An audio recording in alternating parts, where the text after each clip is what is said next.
Well, it's that time of year again, and the bucks are starting to lose their antlers. And I'll give you a few little hints that might help you find antlers a little easier. These are things I've learned over the years.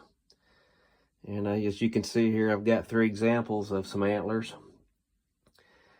As far as finding antlers, obviously, if it's a place you hunt, you want to look on trails.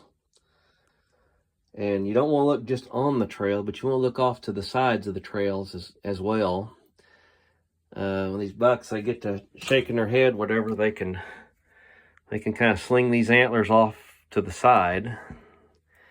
And I've heard you can find them 8 to 10 feet off the side. I've never found them that far off, but I have found them off the trail a little bit. And any place that they have to jump, like a creek, where they have to jump a creek or jump over a fence, they can jump, and when they land on their feet, they jar them antlers loose and they fall. That's a good place to look. Or trails that go through brushy areas, like through thickets. They get going through that thick brush and they get them antlers ripped off. Those are places you can find them. Your trail cams, those can be used to help you narrow your search down. You can kind of see what the bucks are doing, see if they got their both antlers still, or maybe see if they're missing one. So that's kind of helpful. Food sources are another obvious place. I saw one in a food plot here 2 or 3 weeks ago, I guess. And he still had both his antlers. And so I guess he needed a little more time.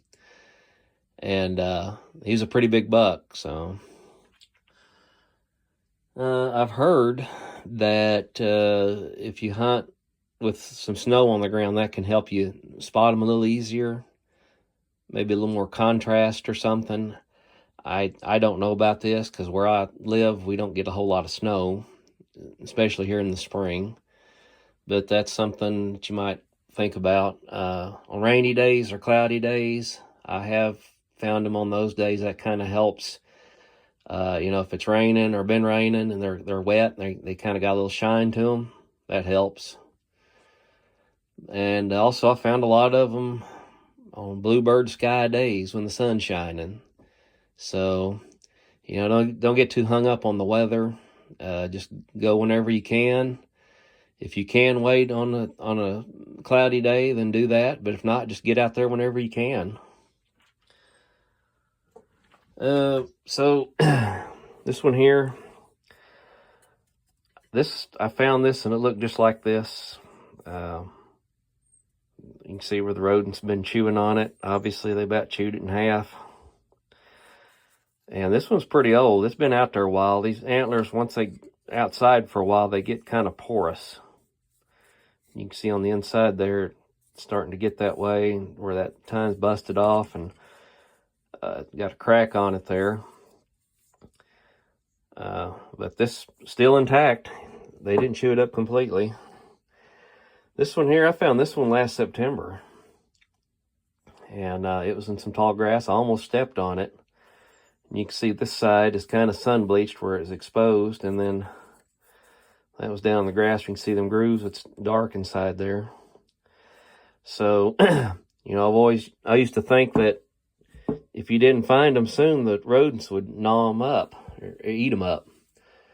And that's just not the case. I'm sure that happens some, but not all of them. This one's practically untouched.